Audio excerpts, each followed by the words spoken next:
Bonjour everyone, I am Anis Kayes and welcome to Parlez-Vous CEO, where we teach the corporate talk and get real about entrepreneurship. Each week, I chat with founders and CEOs who build businesses their way, through the failures, pivots, and breakthroughs. And they bring the fire. Plus, I'll drop some golden nuggets of wisdom from my own entrepreneurial journey. This is your space to grow, learn, and evolve with a true growth mindset. Remember, success isn't about perfection, it's about persistence. Now let's kick things off and get this party started.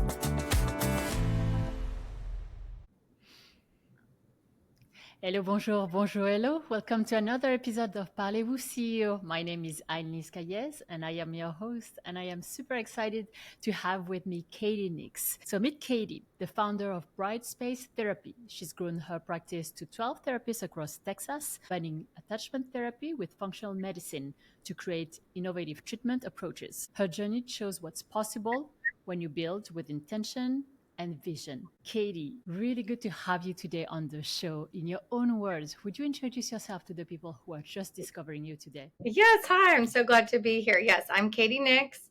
I'm a licensed therapist. I got licensed in 2012, and through that journey have found a love for attachment theory and doing attachment theory-based therapy, and then also holistic and nutritional therapy approaches. So I'm also a certified integrative mental health provider.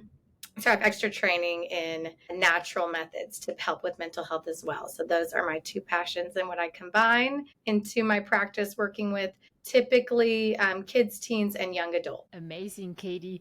And so you started your therapist in 2018, intending to be just 3 people, and now you're 12. So what surprised you the most about scaling a therapy practice? So I worked for somebody else for a while and then decided to go out on my own. My dream at the time was kind of solo private practice, not have any coworkers or not have to share my office. And pretty quickly I realized that was very lonely. So I decided I would just have maybe one person in each office location. So I had a Plano office and a Dallas office and thought I'll just have one person in Plano and one person in Dallas. And then, sooner or later, we're all full. Let's hire another person and let's hire another person. I think what surprised me the most is you might find a really good groove and something that works really well for a team of like, say, 6 people or 7 people. And then once you get to another, some more growth, maybe like 10 people, 11 people, some of those things don't work so well anymore. So I think you kind of get this confidence like, oh, I figured this out. This is great. And then as you grow more and more, you have to really adjust. You have to change things. So sometimes like team meetings need to look a little different. You need to adapt and change. Sometimes you can't please everybody. So you've got to just make the decision on what you think is best. Where when the team is smaller, sometimes it feels easier to all be on the same page. And then as it gets bigger, that can be harder. So I think that's what surprised me the most, is feeling like I have figured this out. And then you grow more and more and you're like, oh, wow, I need to learn some more things, or I need to consult or, change things up. That makes sense. Do you feel that now you're a 12 therapist? Do you feel that you want to grow some more or stabilize the business as it is? I think another thing I've learned is that I think my goal was always stability. Like, let's fill this office and then get to a place where we feel stable. And then that doesn't ever really happen either. Like, someone's moving or leaving or going on maternity leave. So I think it's still in mind to grow and keep growing and continue to, keep the offices busy and full.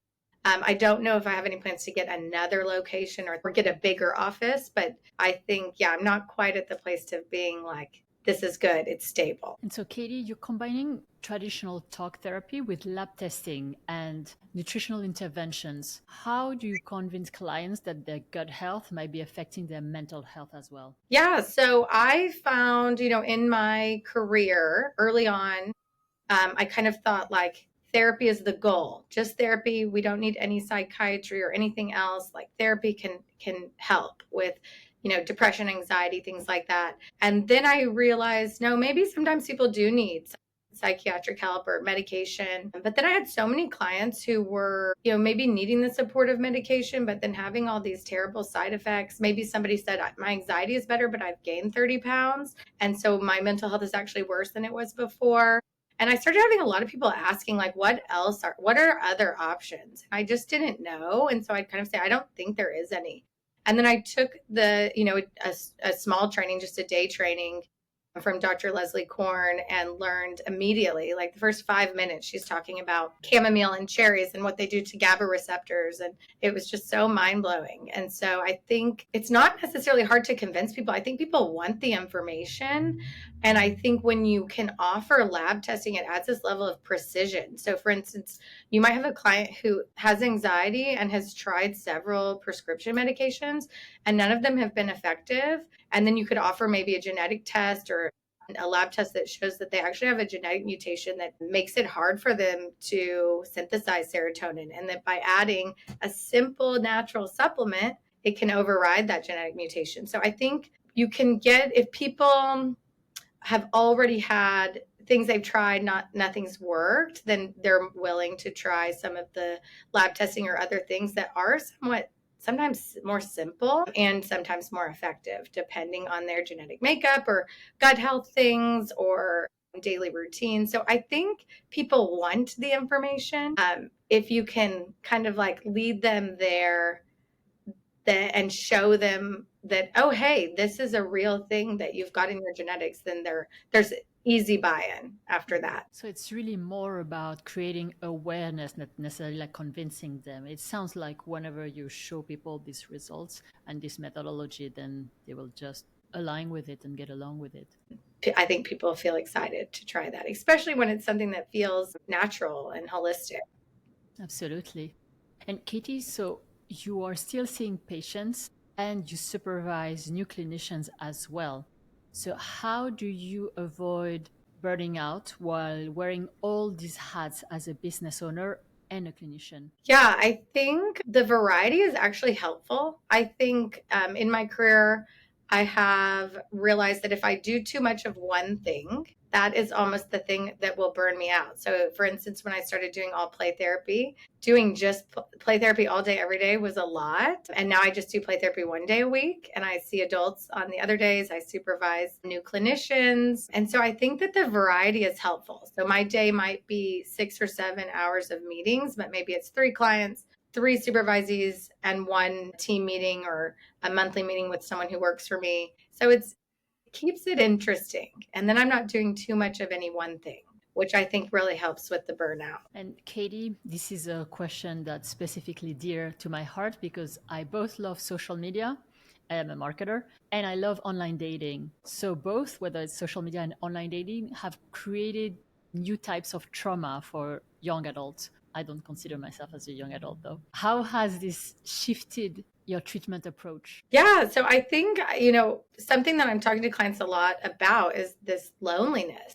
People are really struggling, feeling isolated and lonely. And I think the idea of social media and online dating was to combat that. And I think it's made it worse. And typically I'll even go back like to the invention of the ATM or the invention of self-checkout, all of these kind of modern technologies that have isolated us more and more. So I'll talk a lot with clients about that. We used to know our bank teller. We used to know the person who was checking us out at the grocery store. And for them to find, new ways to have that type of community, to connect to their local communities, especially I'm in Dallas and working with a lot of young adults in Dallas. And it's a big transplant city. A lot of people move here to work. And so they're maybe starting with like 1 or less friends. So finding ways for them to connect to their community. So maybe don't do the ATM, maybe go inside and chat with the bank teller. Maybe don't do self-checkout, talk to the grocery store person, be open and available to meeting people that live and work around you. So that's something that I'm talking with clients about a lot. And then also just balancing social media, like being intentional with your time on it, what you're using it for, how it makes you feel, having that good self-awareness of this is adding value to my life or this is taking away. This is adding anxiety or sadness or depression or loneliness. And so being careful of that. Yes. And Katie, what do you think are the new traumas created by online dating? I think online dating it's complicated because I think what it's done is when I was younger and I was dating, like to get asked on a date was a big deal. Like you'd be really excited about it. You'd maybe take it more seriously. And I think now with online dating, what's hard is people are using it in a way that's like, oh, I've got a date. Like maybe I'll go, maybe I won't go. I've got another date coming up. So maybe I liked this person on this date, but let me see if I like this other person. So I think it's made people take it maybe less seriously. And then there's more opportunity for rejection after rejection after rejection, which is really challenging. And then I'll find my clients will get online dating and they'll kind of be excited about it for a week or 2 weeks. And then the next time I see them, they're like, oh, I had to take a break because it's kind of this overwhelming sense of like all these new connections and then none of them worked out. So again, I think it's impacting us, our self-esteem, I think our attachment, relationships. So I think, again, people just trying to get out in their communities more, maybe meeting more people, whether they're people to date or friends, because the more people you know, the more people you'll meet. So that's my recommendation. And Katie, you went from a solo practice to a group practice because you felt isolated. But what's the real truth about loneliness in the therapy world? Yeah, I think therapy can be a lonely job because you have these really deep connections with clients, but it's one way. So, as therapists, it's really important that we're a blank slate and that clients can project on you what they need you to be. And so you don't share too much about yourself, right? You wouldn't share anything about yourself unless it's going to really benefit the client. So you're, having these like deep connections with your clients, but it's one way. And sometimes as a therapist, there's something going on in the world that's impacting you and your clients. And your clients have the space to come talk about it. And you're like, yeah, me too. I'm feeling these same things, but you can't share that, right? So you want to make sure that you do have some peers in your life. I think as a therapist, sometimes we feel like we don't have a peer around. Maybe we don't have a coworker. We don't have somebody who's doing the same job as us, especially in solo private practice, to talk to or to share with, or, to get an opportunity to talk about yourself. So it's really important to find that because it can be really lonely and isolating in that way. Do you feel that therapists should have their own therapist? Yes, there's a saying that I say all the time that every good therapist has a good therapist. I think that is essential to be doing our own work and getting opportunity to talk about our own struggles, or else it can come up in ways that you don't want it to in session with your clients, right? That if they're going through something that triggers you because you haven't done your own work and your own healing, that can be really problematic. So what do you think about a therapist that doesn't do therapy for himself or herself? I think that it's not necessary that everybody needs therapy all the time, like ongoing therapy all the time. But I do think a therapist that feels like I don't need any help or any support ever I think that is confusing to me, because I think we all need it sometimes. And I value it so much, doing it as a job. I think it's such a gift that people give themselves, and that we should do that for ourselves as well. Is this something that you see often or very rarely, a therapist without a therapist? I think most of the therapists I know do go to their own therapist, and see the value in that and know that that's important.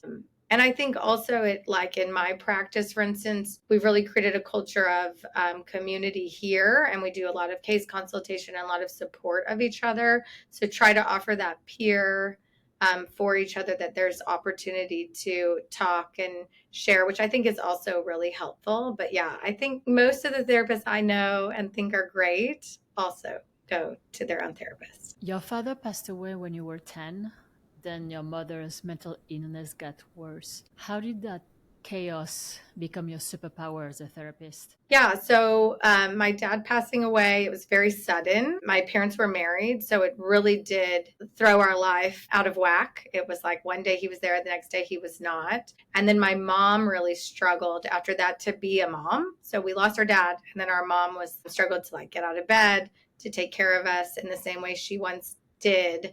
So it made me very independent, and it made me kind of learn how to live in a lot of chaos, but find my own ways of coping and stability. And so I think that helped me to be a therapist. I think most therapists I know have gone through their own struggles and it really leads us into this path. But I also think it helps me to be an entrepreneur because I think kind of finding that independence and ability to get my own homework done, check my own report cards, and apply to college, get to college on my own, all those kind of things made me feel really confident in my abilities to follow through and accomplish things. So I think it helped me to be a therapist, definitely, to understand struggle and chaos and what can help those things. And then also, yeah, to feel confident to open a business and see how that goes. Absolutely. The resilience and the courage. Yes. And Katie, you describe yourself as a true extrovert who got in trouble for talking in class. How does that personality serve trauma work? Yeah, I think it serves me tremendously. What I think about introverts and extroverts is I really think the only main difference is that introverts get their energy from being alone and extroverts get their energy from being with people. I think some introverts love being with people but need alone time. And I think some extroverts maybe don't love being with people but need to. I love being with people and I'm very energized by people. So I find in session, this work is really energizing to me.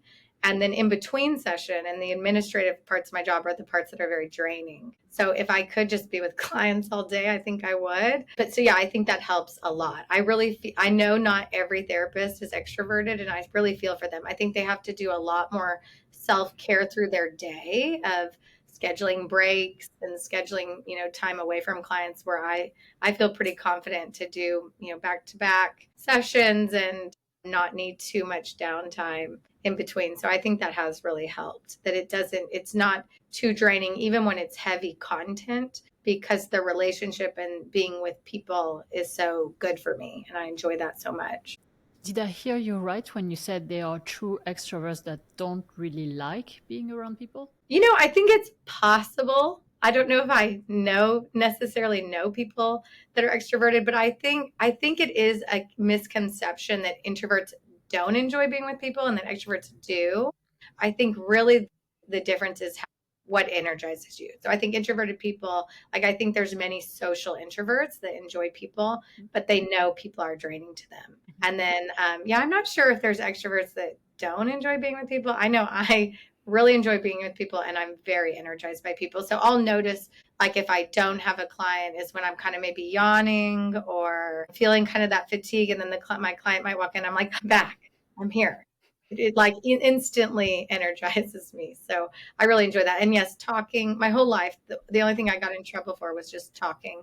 And so now I get to do that for a living. So it's great. That's perfect career. And you studied with play therapy for kids who lost parents, just like you had. Was that healing yourself through helping others? So I think for me, I had already found a lot of healing. And I think if I hadn't, and that work might have been really hard and maybe triggering. I think what was so beautiful about doing that work is I could truly understand it. I could get what their experience was like. And also because I had done the journey myself through the grief work into acceptance, that I could potentially help instill hope that they could get there too. And I could really believe that and know that that's capable. So I've always really enjoyed doing grief work because I've done grief work for myself. I think what was really beautiful about doing that work is that such a pain point of my life, something that was so hard,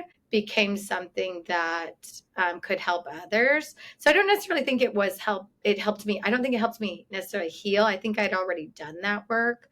But I think it helped me to support people going through that.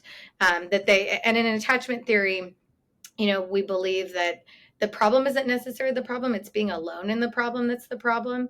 So helping people feel less alone in that, because losing a parent when you're a child can feel very lonely. You don't necessarily, again, another time you don't necessarily have a lot of peers that understand that. So I think that can be helpful for a client to feel like, oh yeah, I get it. That happened to me when I was young too.